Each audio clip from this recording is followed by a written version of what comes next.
Hi, everyone. Welcome to Long Game, a Heated Rivalry podcast. My name is Silvan, and I'm joined with Declan, and we have a very special guest joining us today. So this episode is going to be a little bit different in that we're going to be talking about the women of Heated Rivalry. So we're going to be covering content from all 6 episodes. So if you haven't caught up on all the episodes, just bear that in mind. So speaking of our special guest, we are joined by Ren Browne, who is the author of The Crush, Adversity, and the soon-to-be published Providence. And she also has a podcast called Shelf Aware. So thank you so much for joining us on the podcast, Ren. Yeah, thank you for having me. I'm always looking for an excuse to talk about this show more. So, clearly. And so how I found you was purely on TikTok. And I just loved your posts and how deep and thoughtful they were. And the analyses just blew me away. I remember talking to Declan very early on. I'm like, how do we get Ren on the podcast? Is she going to say yes? Yes. Yeah, I did. Yeah, thank you. I appreciate that. I know I love smartly written characters, but I think this show is such a rare combination of all of these different things that I love. And I think I recorded that first video after I watched episode 4, and I was like possessed by this show, and I just started talking, and then I couldn't stop. And now I've been talking for weeks now, and I'm still not stopping. So, but yeah, no, it's consumed my existence basically at this point.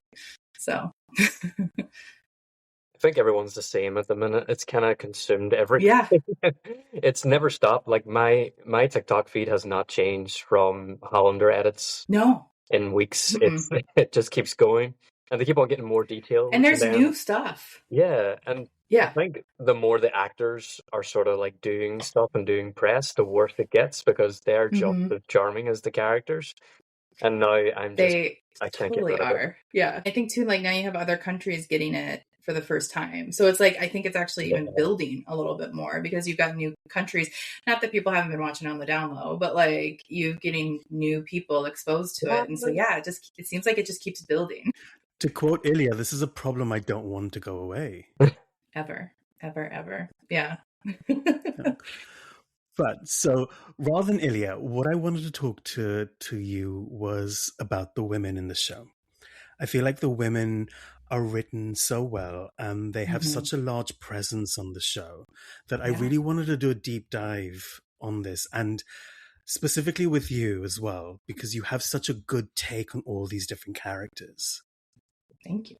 Yeah, and the women are something I haven't talked about yet. So I think I was very excited to talk about them. I think I have so much to say that I haven't edited it into those little 3-minute videos yet. So yeah, happy to talk about it. So what were your impressions of the female characters written into the show?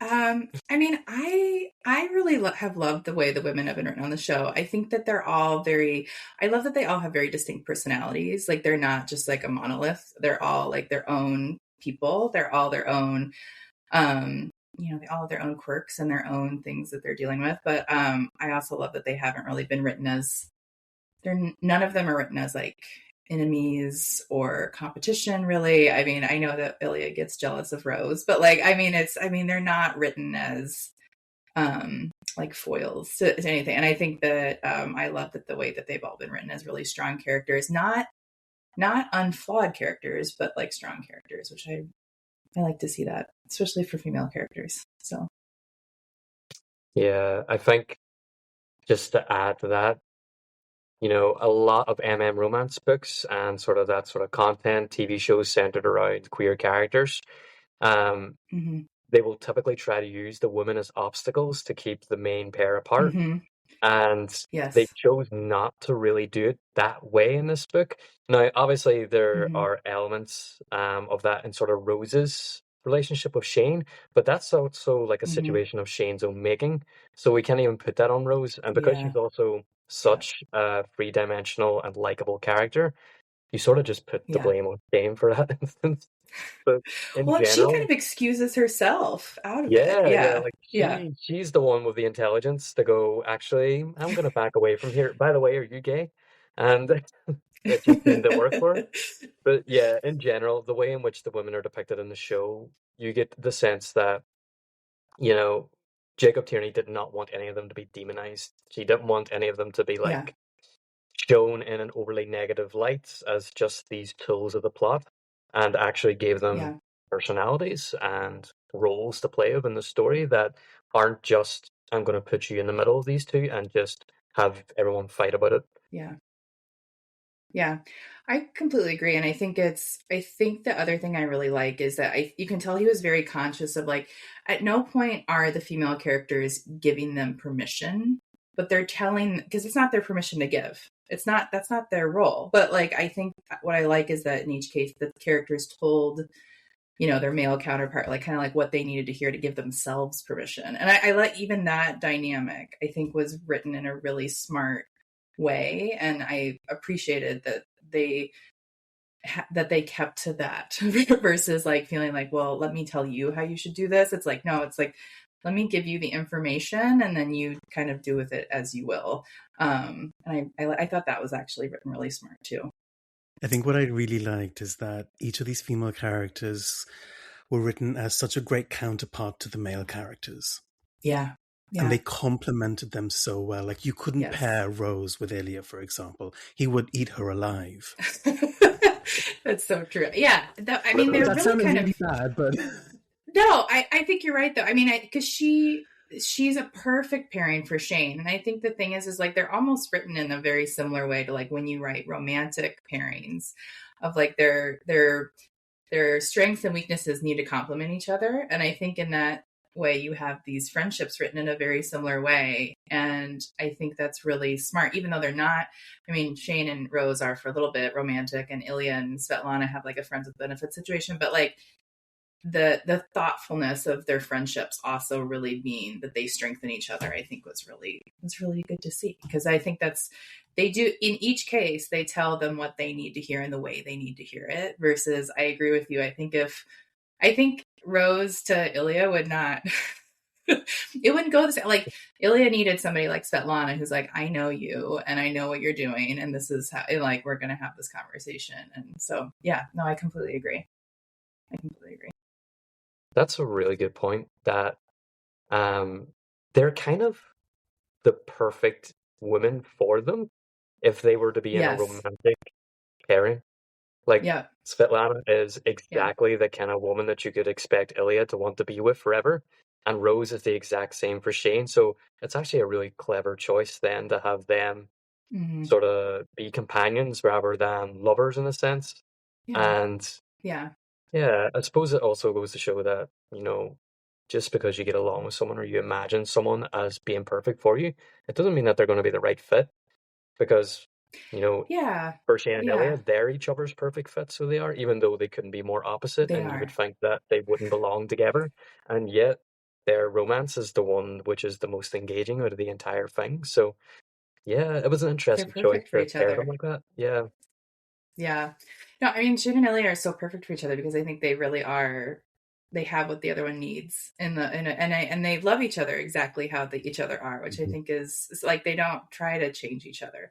But no, I think it's also just like a really good expression of like, there's lots of ways that you have love in your life, right? Like, it's not always just romantic love. Like, sometimes it is like, and platonic relationships can be just as important sometimes as like romantic ones. And so I like that and like, even the familial relationships are really explored. And so I do like that the show explores, it's not just about the romantic, like, it's also about these friendships, and what a huge thing that these friendships can be in your life, that like, I mean, they do move things forward in a way that would have been hard without them. So I think it's real. I think all the characters are written really smart. Yeah. And as an author, when you're watching this and you're watching these relationships unfold, not just between sort of the women and the men, but also just the men themselves as well.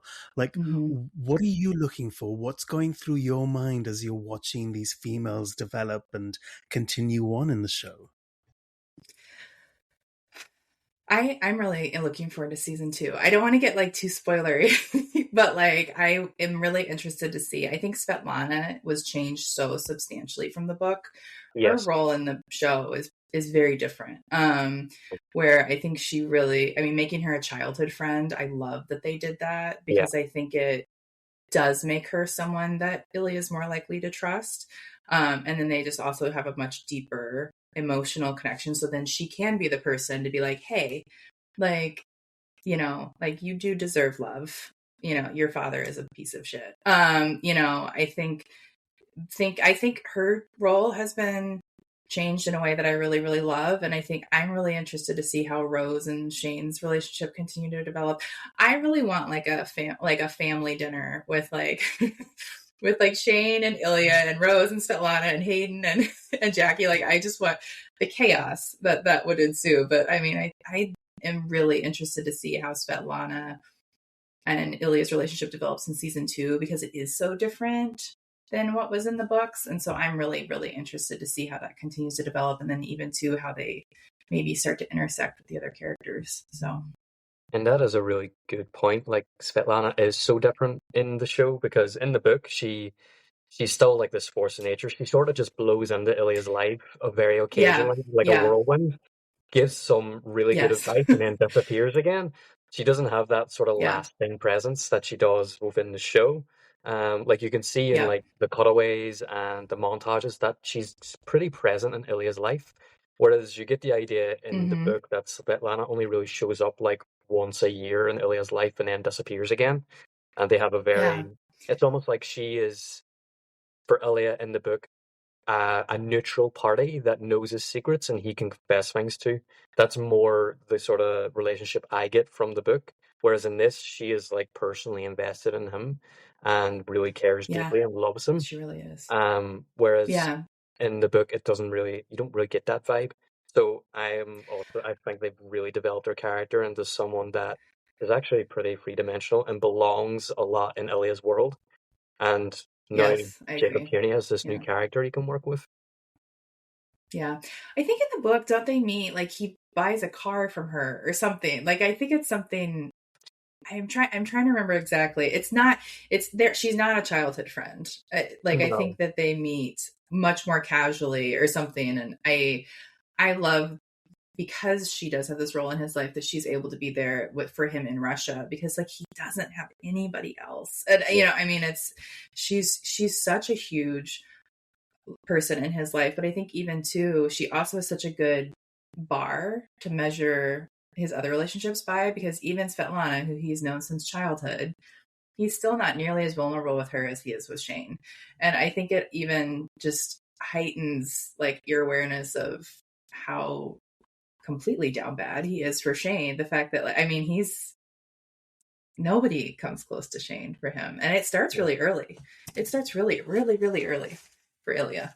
So sweet baby. Yeah, the thing I get from Svetlana is there's also this unrequitedness from her part as well, you know, especially when we look at episode 5, where she has that very sweet, tender moment with Ilya, and it's almost she knows to back away because she's not the person that he wants comfort from. Yeah. I mean, I think and I love the way she did approach that, where she's like, I know you love me. And she says to him, I'm not going anywhere. For whatever you need, I'm here. I know you love me. I love you. And for Ilya, who has had such an awful experience with his family and who has lost someone very close to him, he lost his mother so young. Like for her to not even say like, hey, it's okay, but also like, hey, I am still here for you. That's never going to change. I mean, I think that does give Ilya some peace to be able to start kind of being like, okay, I need to start thinking about this in a different way, because, you know, she's right. Svetlana is actually right. And she also, I think in the show that she definitely knows that it's Shane, but I think it's implied, but I mean, but I think it's really sweet that she's there for him in that way. Yeah. And for me, Svetlana is almost Ilya's secure base. And we think about attachment styles, for example. You know, even though they're not in the same place a lot of the times, you know, knowing that she's out there and she's literally at the end of a phone call, for me, feels like he has roots somewhere. Because they're not in Russia. Mm-hmm. No, and he even says, like, when he's on in the monologue, he's like, that's not true. He's like, I don't have anyone. And he's, so that's not true. I have Svetlana. And even when they're in Russia after the Olympics, she tells him, I'll see you in Boston. Like, so, he does have this constant in her, which I think is, again, I love that change from the book because he does need somebody. But I think I think they're really sweet together. And I think she also, for her, I think she does love him, but I think she also kind of knows he's not her person either. But but she does love him in a way that, she would do anything for him. And I'm so happy that he has her, because his family sucks.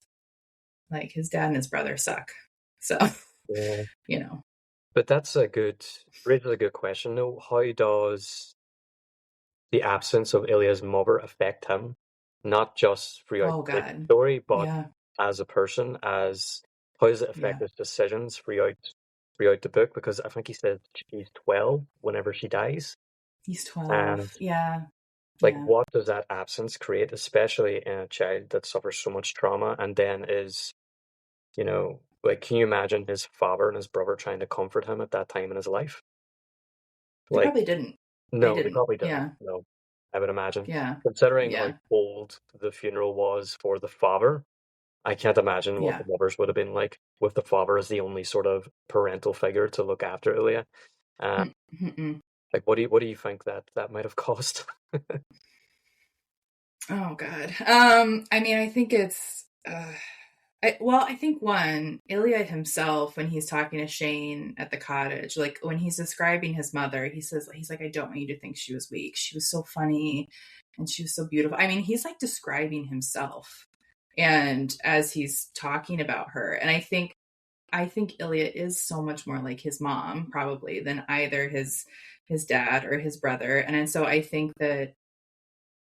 losing her the way he did at 12, especially knowing that his dad and his brother are emotionally and verbally abusive, would have been incredibly, incredibly hard. And I think and he hasn't dealt with that. There's no way he's been able to deal with that, because I'm sure that his father and his brother, he even says, my father was so hard on her. I'm sure he was really hard on Ilya too. And I don't want you to think she was weak, that's coming from somewhere. So I can only imagine that how his dad was. And I think it made him really, really, really hesitant to form deep attachments, because it was so hard. And then I think after that, he probably learned that being vulnerable only got him ridiculed. I mean, that one event in his life would have been, I think you see so many echoes of it in how he acts now. And I think a lot of times, like, people are like, well, he's being an asshole. And it's like, he's scared. Like, he's like not, he's scared. I mean, he's self-protecting so much of the time. I think especially when you look at like the tuna melt debacle, when they're on the couch and he's like putting those feelers out, the side eye that he's doing, like, he's watching everything like that Shane is doing. And I think that one event probably made such a huge impact on him, and he definitely has not dealt with it at all at this point. He hasn't been able to. No, and I can imagine, losing a parent, especially by suicide at that age. It almost creates this, it freezes time in a way, and it creates this snapshot of a person. I can imagine for Ilya of what his mom was like right there and then. And, he talks about her with so much affection and so much love. It's almost, to me, it's almost like in a way, she's idolized, because how can she create how can you sort of reminisce about flaws from a person when they've passed away? You don't tend to do that naturally. And so for Ilya, there is this idolization of putting her on a pedestal in a way, because he was so young as well. Yeah. Well, and she probably was his like one comfort and safety in the house. But I also think you see such tremendous emotional intelligence from Ilya by the way he's talking about her, when he says, like, I don't want you to think she was weak. She was funny and she was pretty. And like, even with Alexei, like when he's talking to Shane, he says, well, Alexei is scared and that makes him terrible. And I mean, even with Alexei, he's excusing that behavior to an extent. And it just shows how much emotional intelligence that Ilya has to be able to understand that it's not simple a lot of the time, and that even Alexei is reacting from a place of fear. And he's so incredibly perceptive and so aware of like what's going on around him. And I think another thing, and I know I've talked about this in some of my videos, is, I mean, that sense of hypervigilance often does come from growing up in a household where you really have to be very vigilant about what's going on around you. So Ilya's had such a hard life. And I think that's why Shane is so attractive to him, because Shane is so sweet and he's an open book and he's so non-threatening, and Ilya's like, amazing. This is so good, you know? You're right. Yeah. Because Shane is almost a product of his mom in a way. I don't see a lot of his dad in Shane, maybe from the TV show, maybe it's different in the books. He's very his mom in the show. Yeah. Right? Especially when we go to episode 6 and we have that, you know, that interaction outside of the house, and their body language is so mirrored, and the way they sort of like just regulate, it's very mirrored between them. And in a way, I keep thinking how Shane is a product of his mom. And even in the fact that his mom says, I love you so much. And that's what he says to Ilya. He doesn't just say, I love you. He says, I love you so much. So it's like, there's some things that he learned from from his mom that are probably not great. Like the perfection, like he's perfectionism, very pressured. Yeah. To feel and a lot of that pressure does come from Yuna. And I don't even think she means to do that. I think it's just, that's her mentality. And she's like, hey, focus up, like we got it. So I think Shane experiences a tremendous amount of pressure to be perfect. So that's like a negative. But on the other side, I think his parents absolutely taught him how to love and how to show affection, and like some really, really good stuff too. And he does have such a stable family dynamic that is a complete 180 from what Ilya has. And so I think there's been a lot of really good things that he's learned from his family too, for sure, that Ilya will get to have too, which is, I need that. That's what I need for him in season 2. Season 2, I'm really looking forward to seeing how Ilya slots into this family dynamic, because I am too. This is something that he has been lacking for his entire life, almost his entire life, at least since he's been 12 years old. And I wonder how having a mother figure in his life again is going to impact him, because think of how they were spending their free time on their like seasons off. Yuna had Shane on a schedule. That woman had him doing ad campaigns for every single business out there. Calvin Klein get involved. She had him like busy, whereas Ilya was spending his time partying, and that was all he did. So now that the dynamic has changed so much, and her influence is going to be so present in both their lives, like how is that going to play out? I'm so excited. I think he's going to thrive. I think he is going to thrive, because I think for Yuna, Shane's mum, I spent a lot of the series not really getting her, and then not really liking her, and then not liking her at all, and then coming all the way back around in that last episode. Because for me, yes, someone like Shane needed Yuna. Shane was never going to, you know, find the endorsements and do all of that sort of PR stuff. He was just going to play hockey. That's all he wanted to do. That's all he wants to do. Yeah. I mean, I think Yuna I really do think Yuna was trying to be a good parent. I don't ever get the sense that Yuna was like, I want him to make all this money so that I can reap the financial benefits. It's just, it was more, this is an area that Shane struggles with. I'm going to take care of this for him. And I think you see that even at the draft when Shane's talking to the new coach, and Shane is like kind of disassociating, and Yuna steps in and is like, yeah, you know, I love the Metros and so Yuna really is driving that bus for Shane. And I think you see, but I do think part of that is that is a shift a little bit of her character in the book. Because in the book, I know Shane has his mom, and he also has an agent. He's not a manager in the book.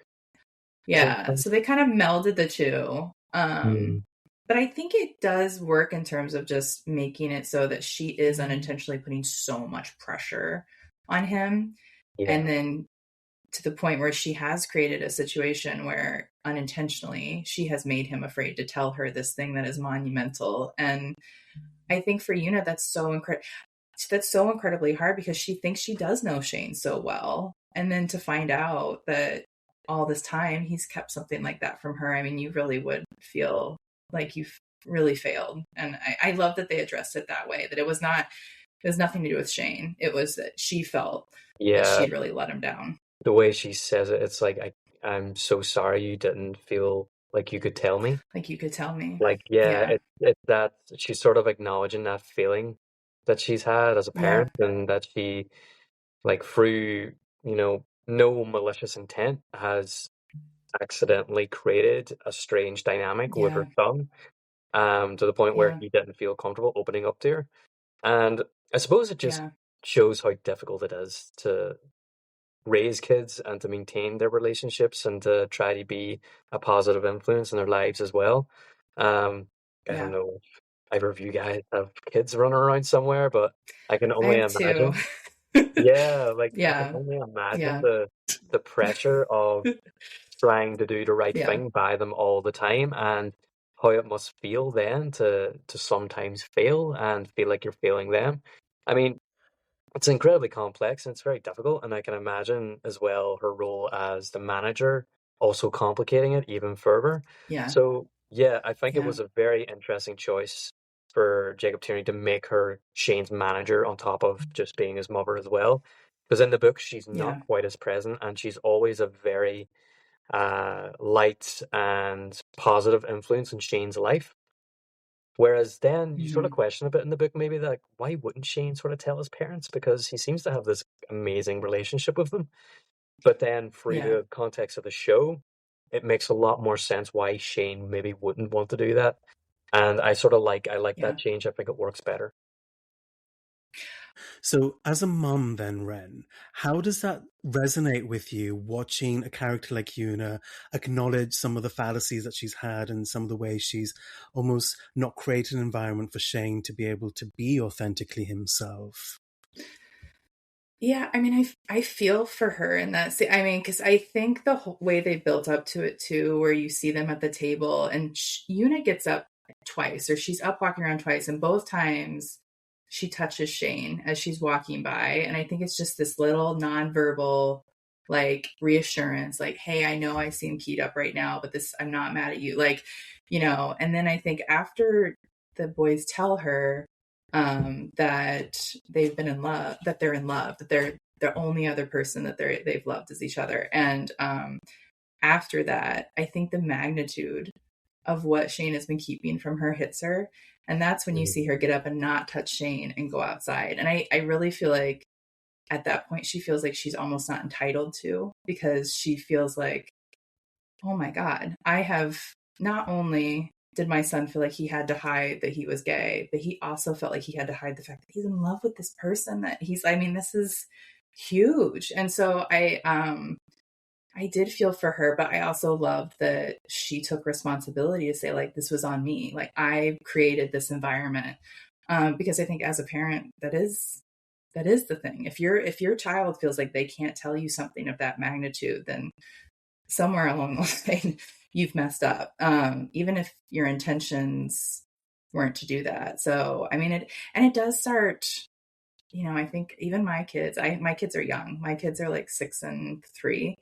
And I even now, like, try to be very intentional with my language, where my daughter was watching something the other day and she's like, am I going to have a boyfriend? I was like, maybe, or a girlfriend or whatever. It's all fine. And it's like, I think you're just trying to build that in from a really young age, because those questions and those conversations start so much younger than you think they're going to. And I mean, I think you can try your best and you still mess up. Mm-hmm. I do feel for her. But I also admire the fact that she immediately took responsibility and was like, no, this is on me. And, we'll move forward. And I think it's such a sweet moment between her and Shane. And I appreciate again that none of it was Shane's fault. It was completely, no, I'm sorry. And I think that's as a parent. Yeah, I think that's right. So.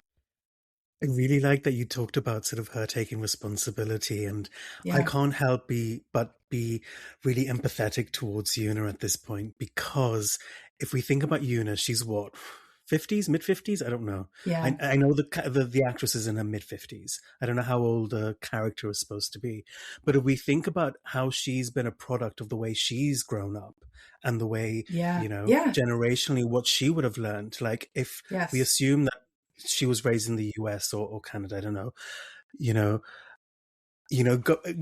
being born in the 70s and living through the 80s, and, the whole AIDS epidemic in the 90s. And there is this fear instilled in you. If your child is gay, they're going to die of this disease. Like, there wasn't enough information out there at the time. And that fear is almost, and I see this with friends of mine, gay men who are older, that fear is instilled in them still. It's almost like Hmm. it's been locked in. And I can't imagine but help but think about a parent of that time thinking, shit, what if he is gay? Like, this is going to make his life so much harder. Mm. Yeah. Yeah. I mean, I think your instinct as a parent is to protect your kids from everything, right? Like, you never want their life to be harder. But at the same time, you also want them to be able to be them, And I think that's why, again, the magnitude of, she's like, okay, not only did he not tell me he was gay, but he's actually been in love with someone for years at this. And I mean, they don't even know how long. I know the boys say they weren't in love, but I think we all know they're in denial. But I mean, the magnitude of, and she does say when they talk about hiding it, she's like, no, that's sad. She's like, no, that's sad. And both Ilya and Shane are like, yeah, yeah. It's so, I mean, I think that I love the conversation she has with Shane, but then also the conversation as a family after, because I think you can see it impressing on Yuna and David that their son has really been going through something that's very hard. And again, as a parent, you're like, and I think that's why Yuna goes into fix it mode, because she's like, how can I fix this for you? And it's, it's not a simple thing for them. So You could see the gears turning in her head. She was hearing all yes, this information. immediately. She had the sponsorship lined up in her head. The Pride Yeah. jerseys were about to Yep. be bought, strapped on Yeah. every logo Yeah. that they could find. But Yeah. She's that, like ticking through the list. yeah, Yeah. but that's her role in Shane's life. Her role is to very much Yeah. be his guiding force, to direct his energies in whatever way is going to benefit him the most. Obviously there's pressure in doing that, but yeah, people like that you can trust to take over at the drop of a hat and just know that you're in good hands. Like, they're hard to come Hmm. by, and it's Yeah.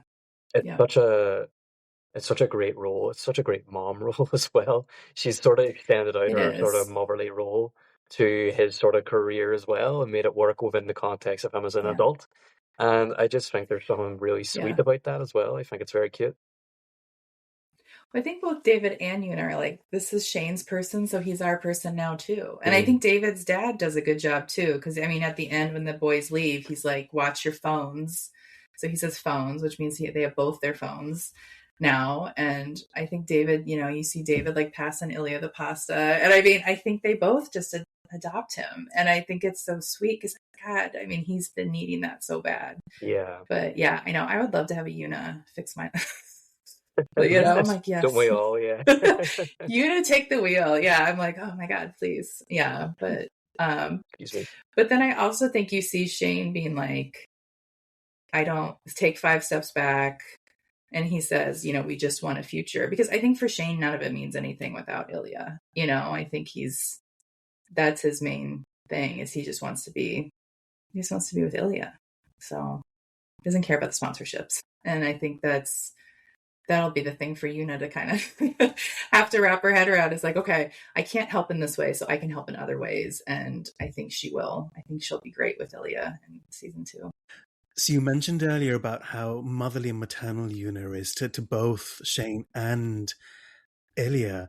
But what I get as well is this really maternal sort of protective vibe from Rose as well towards Shane.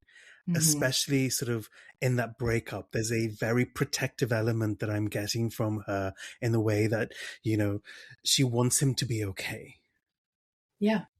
Yeah, she does. And I think the thing is, you see the difference between somebody like Rose, who has a very secure sense of self.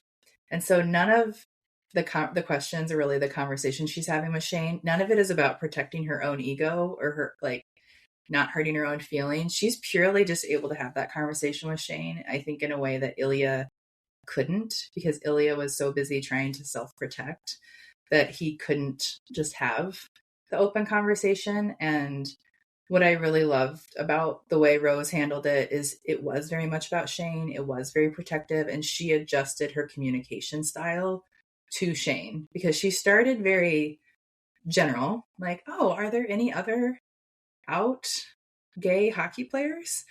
And she's like, okay, that's not working. And she even says, I'm not going about this the right way. And then she gets more direct, which is what Shane needs. Mm-hmm. And then, but then even then, when Shane does start to kind of get worked up, then she switches to questions where Shane could answer non-verbally. So she's very tuned in to where Shane is in that conversation. And she is purely having this conversation to help Shane, I think, to help him kind of walk through this. Like, well, have you ever been with another man? Yeah. Okay. Was it different? Okay. Was it better? Yeah. Okay. So, I mean, he needed somebody to kind of step him through that. And I think that's exactly what Rose did. And I think in a way that Ilya couldn't, because Rose didn't really have any stakes in the game. You know, for her, it was just like, let me help this person that I have genuine affection for, versus Ilya's like, okay, the answers to these questions, my entire life's happiness is hanging in the balance. You know, I think it's just a completely different set of stakes. And I think that's why the conversation goes so much better for Rose than it does for Ilya. So Yeah. She expresses a lot of emotional intelligence and empathy towards Shane. she does. Like, she Yeah. is so clued in into his sort of way of being. I think she also sort of picks up that he might be a little neurodivergent as well. And she sort of says something like that there, like, I can't, like, someone at the end of their meeting along the lines of, you're actually really, really funny. And, like, nobody knows Secretly about it. very You're funny. secretly really funny, Yeah. which I thought was such Yeah. a funny Yeah. backhanded compliment. Um, but, like, her Yeah. general empathy towards him and the way in which she sort of very carefully chooses her words, it's just almost like she Yes. knows Yeah. she's dealing with, like, a rabbit that's about to bolt, and she needs to sort of, like, Mm-hmm. very smoothly transition into the conversation in a way which Yeah. leaves him an out a lot of the time, but she's creating an Yeah. environment where he's very comfortable, where he really doesn't have Mm-hmm. any sense of judgment or anything to fear from Rose, because she's making it very clear that she's not really hurt about any of this. She even says She's not. 80% Yeah. of the men that I've dated before have ended up Yes. having Yeah. boyfriends or something like that. It was some Yeah. comment like that, and it was so funny. Um, She's like, that's the funniest thing I've heard from any of my gay boyfriends, or something like that. And which is just but I perfect. think that, It breaks the tension for Shane, so it does. It goes to yes. show him Yeah. that she's not taking this badly, and he has nothing to really fear from her. Because the thing is, Shane genuinely quite likes Rose. He really likes her He personality, does. likes Yeah. talking to her, Yeah. and you do get that expression in the acting, in the way in which the characters are together. But in the book as well, you also get Shane's internal thoughts of him literally saying, I really, really like her. I really like her as a person. And Yes. He does. He yeah, does. and that Yeah. does come across here, so it does. And I think she's the perfect person to kind of do this, because she's removed enough that he doesn't need to fear like a big repercussion of what's going to happen, and she has the emotional Yes. intelligence and the subtlety to be able to let Shane speak his truth in the way that he wants to, in a way that feels comfortable to Yeah. him. Whereas Ilya might Yeah. go in a little too hard, he might be a little too brash. His parents, he's sort of written off as not being able to talk to about it, and then anyone else outside of that sphere doesn't know what's going on and can't know about his sexuality out of fear of him losing everything. So she is sort of perfectly positioned to take on this role, Yeah. this really supporting role, and I think she executes it in such a great way that just makes you sort of fall in love with her yourself. So if Shane doesn't want her, Yeah. someone else will definitely want you afterwards. Yeah. No, she's so good. And I think the other thing is, I think it helps it reminds you too just how isolated Shane really is, because she's really his only person outside of hockey. And so I think that I think she really helps normalize things for him. And I think because she's like, yeah, like 80% of my boyfriends have left me for another guy. And you see Shane almost going to have this moment of being like, oh, it's not just me. And it's like, no, baby, it's not just, but he's so he's in this little hockey bubble. Like he doesn't really have contact with the outside world. And so I think it does kind of normalize things for him of like, no, it's not, of course it's not just you. It's not a problem that needs fixing because it's not a problem. And it's like, I think that she helps him kind of temperature check of, because he is feeling so anxious, and the fact that she's treating it like it's no big deal, he's like, okay, all right, maybe it's fine. And the fact too that she means it when she says, I want to stay friends, and they do stay friends. And so he also gets that reconfirmation after they leave that he's shared this piece of information with somebody, and it's not, to your exact point, it's not world ending. She still really, really, really likes him as a person, and she does want to be friends with him. And I think it's such a good moment for Shane, because, and then next time you see him at the All-Star game, he's like Mr. Confident. And I love that for him. It's so good. So he needed that conversation for sure. For sure. Yeah. And I wonder if that almost serves as a blueprint for him to realize she didn't leave. Nothing bad happened. Yes. So that when he does, unite with Ilya at the cottage, hopefully the same will happen. He's not going to leave. Nothing bad will happen. Yeah. I mean, Shane really does move the conversations a lot. I mean, he really does initiate a lot of the emotional intimacy. I think, especially if you look at the All-Star game hotel room, I mean, he really comes in hot and is like, I'm going to sit down. You're going to sit your finance down. We're going to have a conversation. And this, yeah, we're going to do this. Cause I think it's Shane's like, okay, sometimes just having the conversation actually does make you feel better. So let's do this, because I think Ilya is so dependent on Shane actually allowing him to push him away, or on Shane pulling back. And the second Shane stops letting him, Ilya's done. It's because he can't resist either. So but it did take Shane coming in and being like, you know what? So thank God we're going to have a talk. Exactly. I know. Yes. I know. Love Rose. Yeah. Thank God for Rose, because she does give him that push. In the same way I think about Elena, and there's a running joke in the whole podcast that I say Elena. So, in the same way, Elena pushes Kip as well. Yeah. I love how she does it too, though, in a way that she's not like, and she says, I'm not trying to be mean. I'm just telling you. And she is protecting her friend, but she's protecting Scott too. And she says, you also deserve sunshine. And I think Scott, who has literally put everyone else ahead of his own happiness, and, he needed to hear that. I think, again, you see the women in the show kind of telling their male counterparts like what they need to hear to start allowing themselves to be happy. Like, so I know Elena's she's a house on fire. I like her. She's a badass. Yeah, I love her. I think that's why she works, though, is she is that friend that you go to for the proper advice, not the ones that are going to tell you how amazing you are all the time and how great you are and, pop off queen. Like, she is going to really give it to you exactly how it is. She's going to give it to you straight. Yeah, exactly. Yeah. And she can see that she isn't quite getting through to Kip. And so she's like, well, I'm taking matters into my own hands here.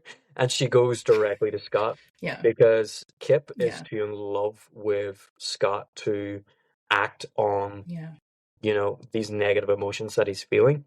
And she then takes that step to be like, I'm going to speak for my friend a little bit here, because he is too in love with you to tell you this, but I'm going to be real with you. This is not working, and he is miserable as a result of what's going on here. I know you both love each other, but ultimately what you're doing is just screwing everything up for both. And that conversation could have turned her into a very disliked character, but the A way in villain. which Yeah. Yep. she has empathy for Scott as well, and you can Yeah. tell Yeah. by the conversation that she fully understands what this is costing him as well. And because she is considering both sides, you can't really say that what she's doing is wrong in any way. So in that sense, you can't really be mad at her. In fact, you kind of respect her for having having the balls essentially to do what the boys can't do. Yeah. She, well, I mean, I think you realize Scott doesn't have anybody in his life. I mean, no one knows, and he doesn't have anybody. Doesn't have family. Like, I mean, his whole life is his team, and like putting his team ahead of his own needs. And so, I mean, he doesn't really have anybody to be.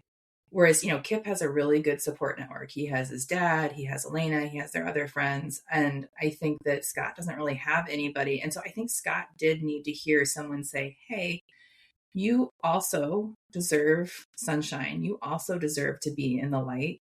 And I think you guys, I think I was listening to one of you guys' clips. We were talking about how like you can't be happy when you're hiding.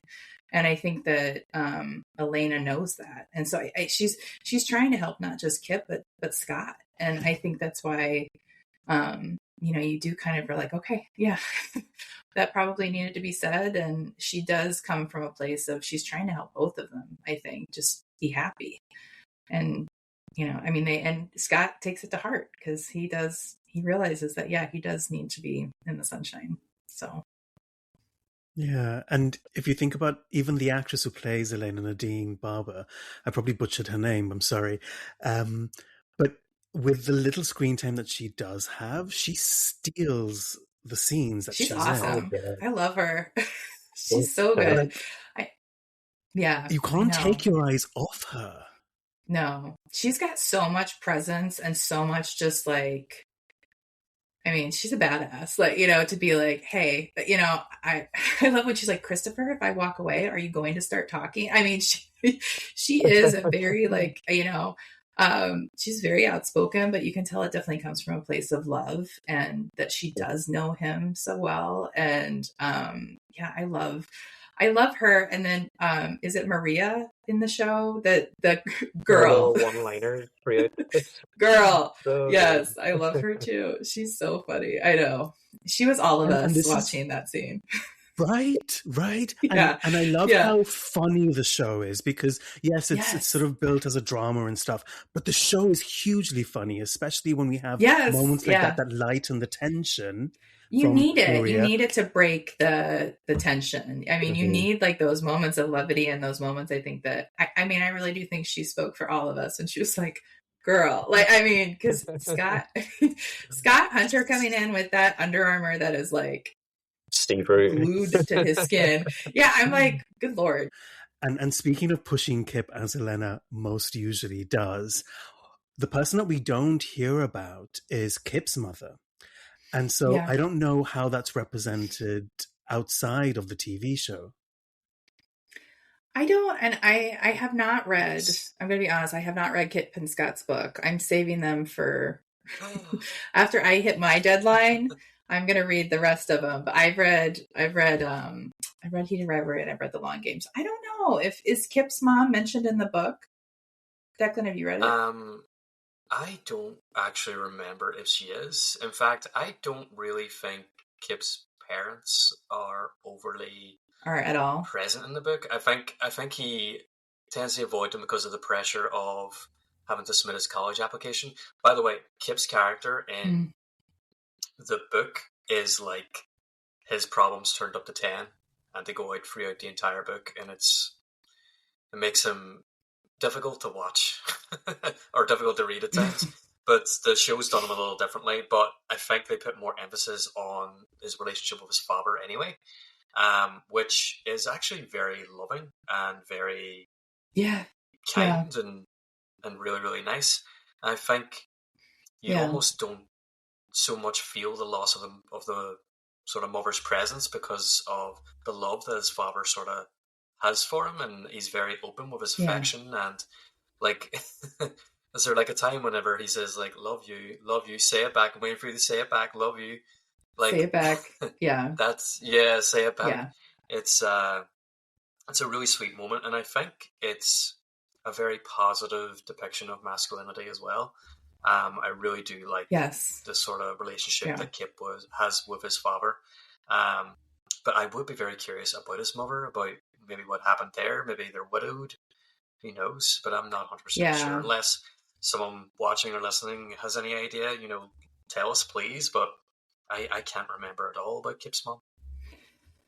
Yeah, I'm not sure. Because I'm gonna let myself read it after I hit my deadline. But his dad is so sweet, and I just love his dad, and I love that even when Kip is kind of running around stressed, his dad is the one that's like, "You're gonna do great, buddy." Like, I mean, he's so sweet and so kind, and I agree. I think that it is such a lovely representation of masculinity, and I think that's actually something throughout the show that like you get just some really different representations of masculinity than you often get in mainstream media, and I think that is one of the things that's made the show so attractive. But Kip's dad is so sweet, and I think that kind of what we talked about with Yuna, Shane picking up so many of Yuna's characteristics and also like her way of showing love.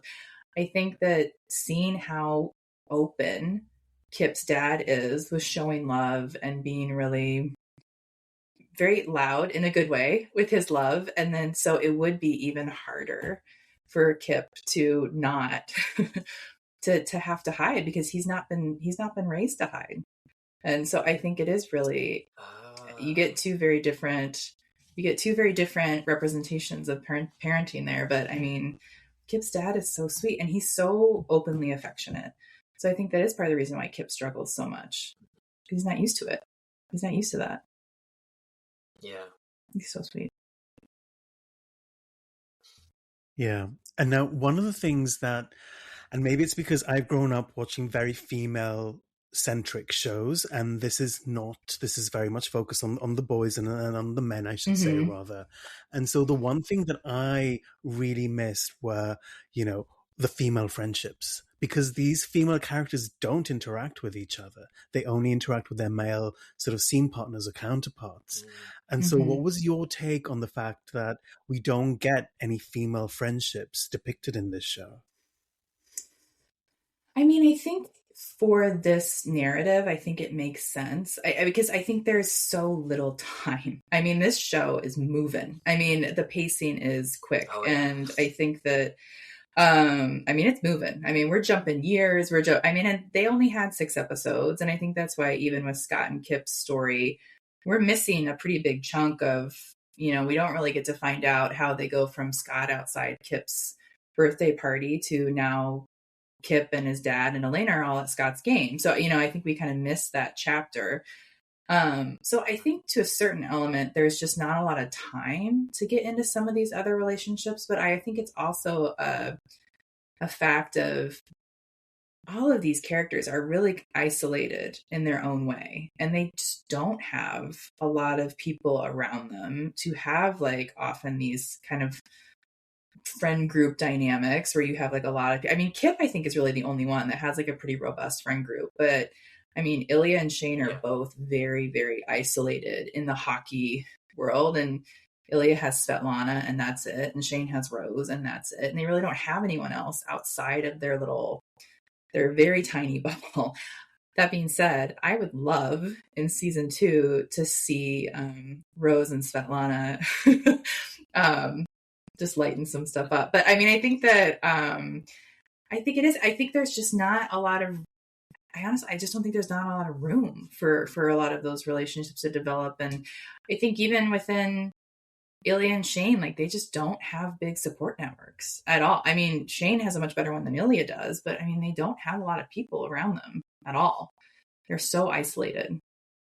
Scott too, extremely isolated. Yeah, because you're absolutely right. And in a way, these women almost serve as this narrative function in a very male-dominated world. Yeah. I was going to say, I think that's very true to life, though. I think men have less close sort of relationships in terms of like emotional quality and things like that, especially outside of the queer community as well. Like, I find that women and girls seem to have much more meaningful, larger friend groups than I would find with men for the most part. I think that sort of reflects a sort of hockey world as well. Like, it's still very, very masculine and not always in the best sort of ways.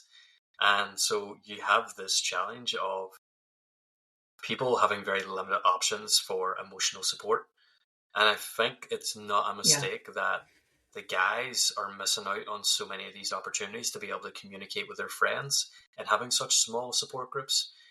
And then all of a sudden, the biggest supporters that come into the story are all the women, because they know what the business is. They know exactly how to lift someone up, how to support them, and how to help them through a bad time. Whereas the guys are struggling for those relationships, and that does actually reflect real life, I think. Yeah. Because in I a would agree way with it sort that. of mirrors real life gendered norms and expectations, because you see these women, absorb a lot of the anxiety and the vulnerability and the anger from these male characters. And how true is that in real life?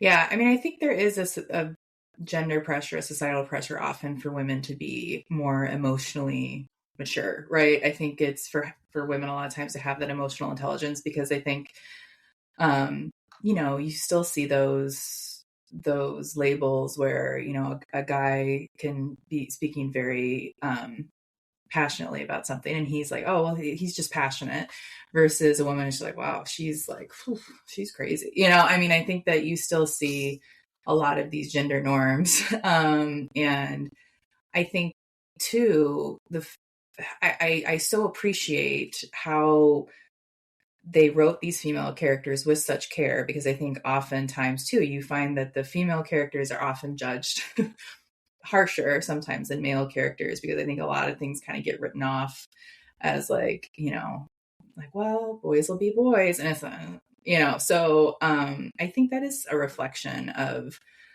society. And I think, again, you see Ilya. I mean, you think of Ilya seeing those pictures of Shane and Rose, and he is like going through it. I mean, he's having a terrible time, and there is nobody around him that he's talking to about any of those things. And I mean, his teammates certainly not. You even see his teammates kind of ribbing him about that they think he's been sleeping around, and he's, just been staring at paparazzi photos of Shane. I mean, there is, I think, definitely that element of they're in such a bubble of these kind of macho things around them, and then the women kind of come in, and they are really their touch points with the outside world too, because neither of them are experiencing the outside world outside of those relationships. They're so insulated in hockey, and in that one kind of way of being, and in the hyper competitiveness and all that stuff.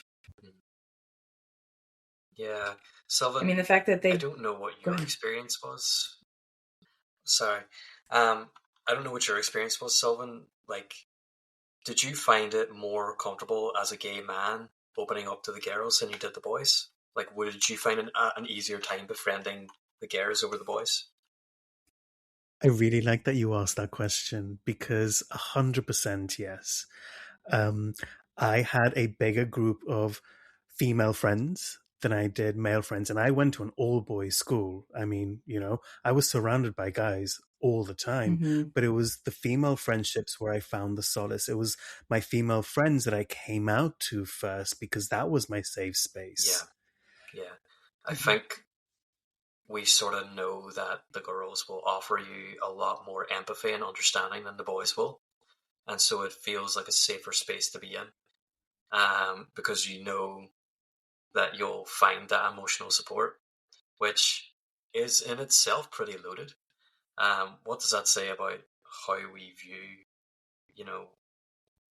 the role of women in our sort of lives and in our relationships? Like, are they just there to carry the emotional weight, or is it something that we need to properly address as men?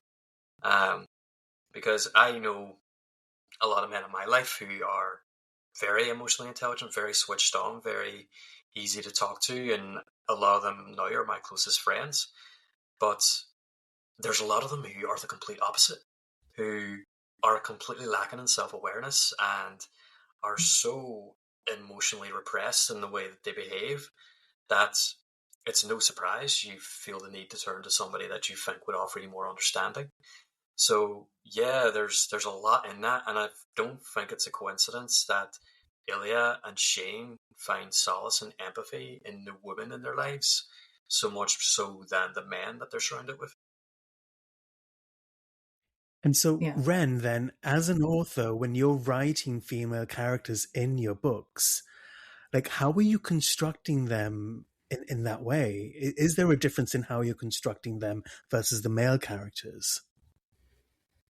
Yeah, that's a really good question. I mean, I think that I do have I think that as I go into write characters, I often understand that the female characters are going to get judged differently than the male characters. And I think you often see that the trying to think how to phrase this, the ceiling for bad behavior in a male character is so much astronomically higher than a Yeah. female character, which can be like, well, she's a little whiny.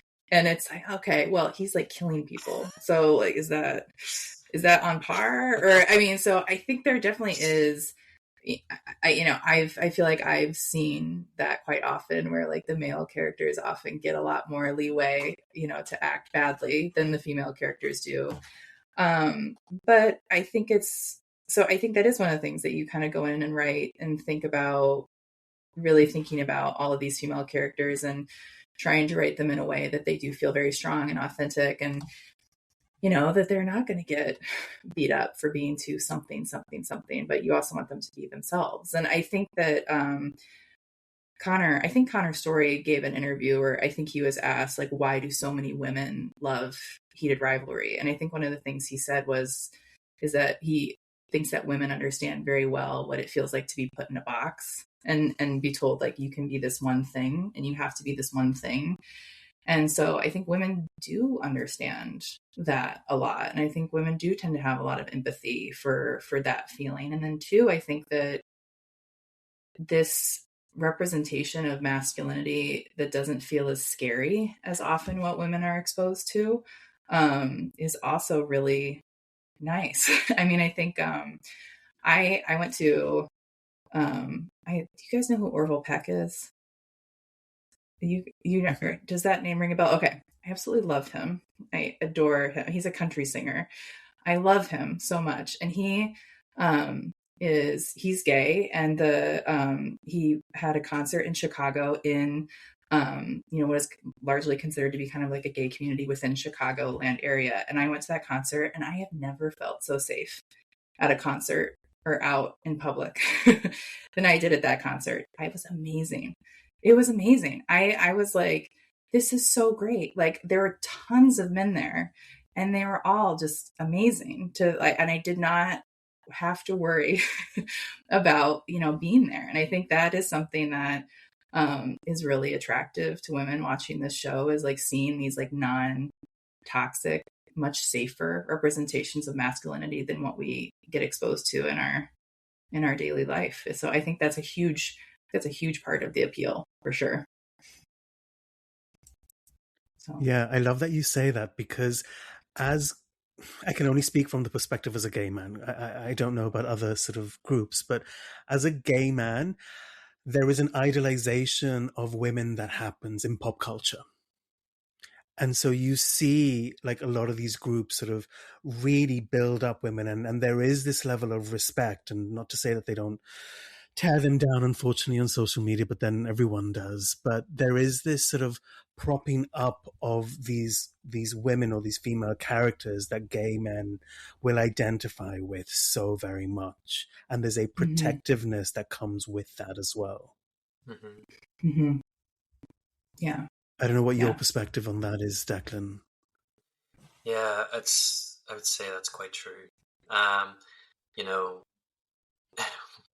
There's like different sayings, like Queen of the Gays, Like you adopt her as your mother. Lady Gaga is like we're all her monsters, and Yeah. so many different like pop culture icons who are all women are all sort of propped up and idolized by gay men. Some of them very rightly so. But it's like that.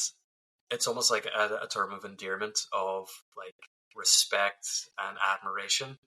And so much of, I think, gay culture is wrapped up in the culture of women as well.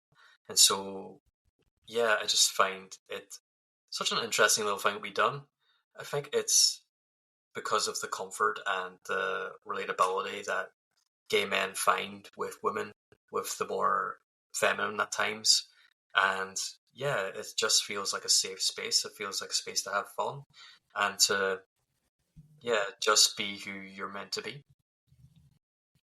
Yeah. I think women are taught, we're given so much more space, I think, to be very openly affectionate. I think that's one of the things that people love so much about Connor and Hudson is they're so huggy and they're so sweet together and they're so openly physically affectionate with each other.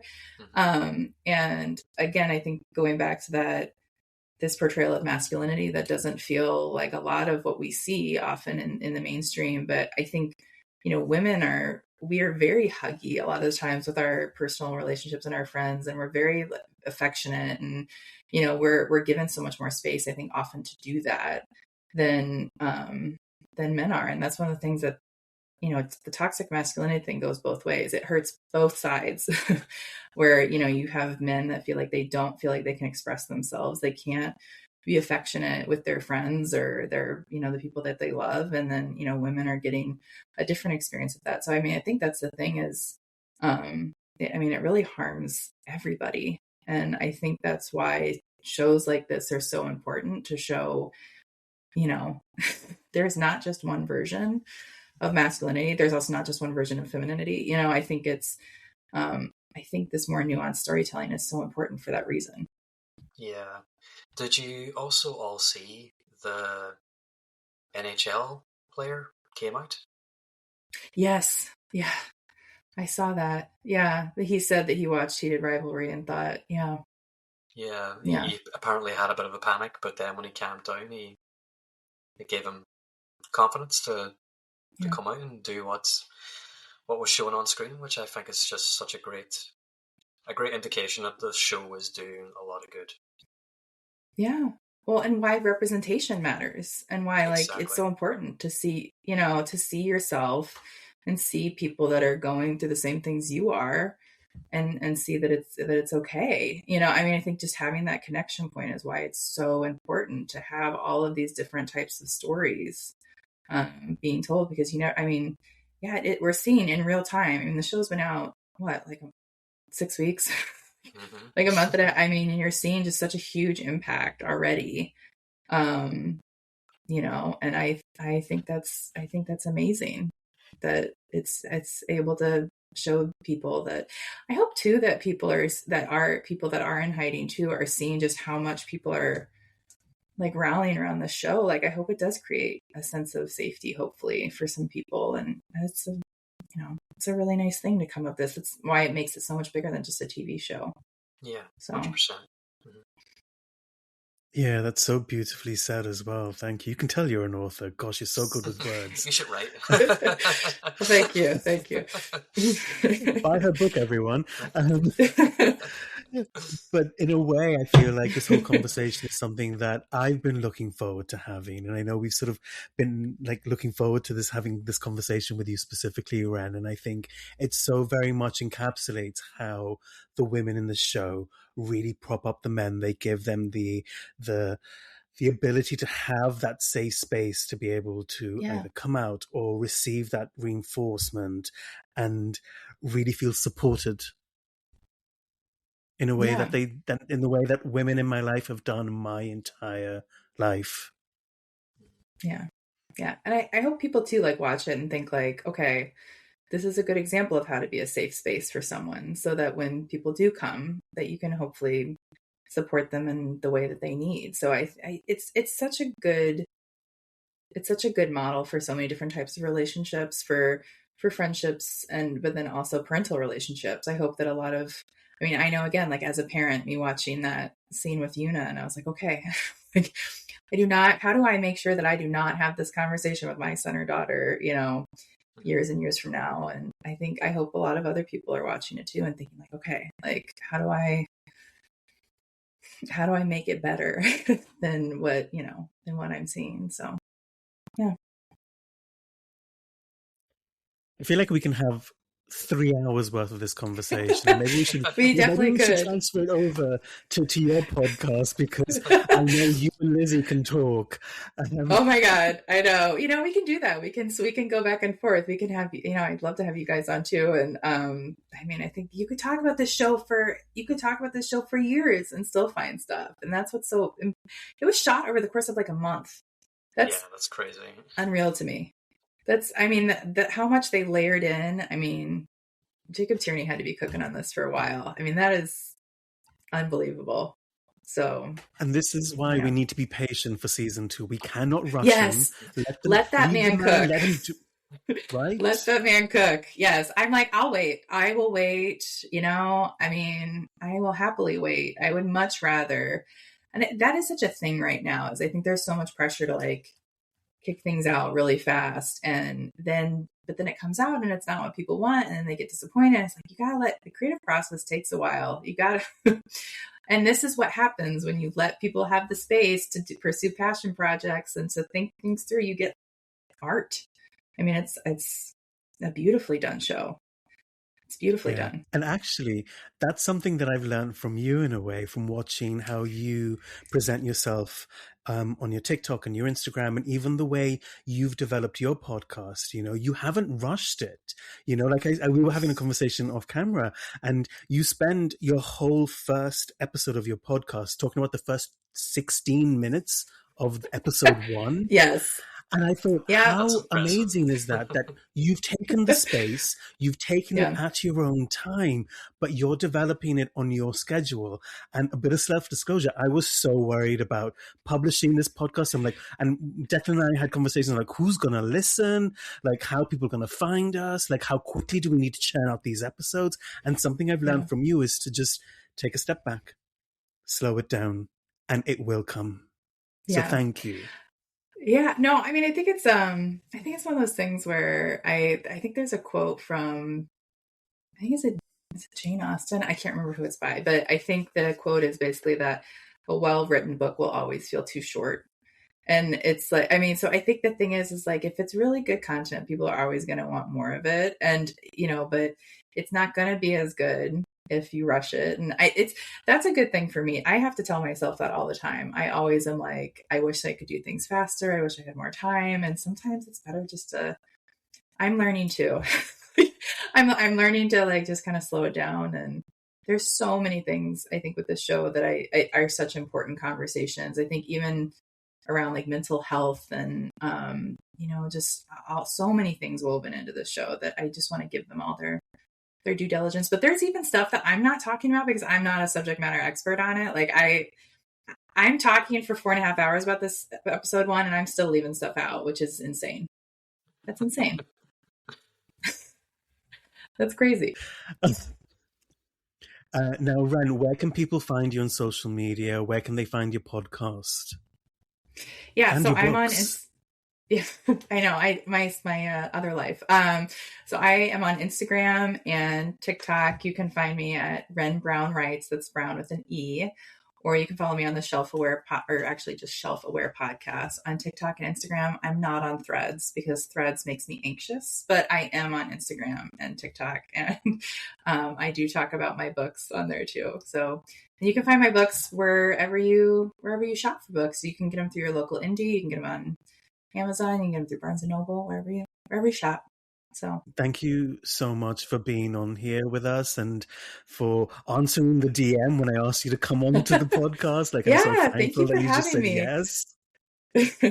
No, thank you for having me. I think it's, I love talking about this show, and I appreciate the perspective that both of you guys bring. And, I've loved listening to your clips. So it was nice to chat, and we'll have to trade. You guys will have to come hang out with me and Lizzie now. And we'll get 4 people of chaos on one call, plus Lizzie's cats. So I can bring my cat as well. Oh, good. Yes, I know. I won't bring my dog. That's too much. But yeah, we'll get the cats on. We'll make a play date out of it. Yeah, I'll just bring my exactly. other personalities. It'll even out. Oh my god, I can bring that too. Yeah, we can just all bring. There's so many people on the call. Yeah.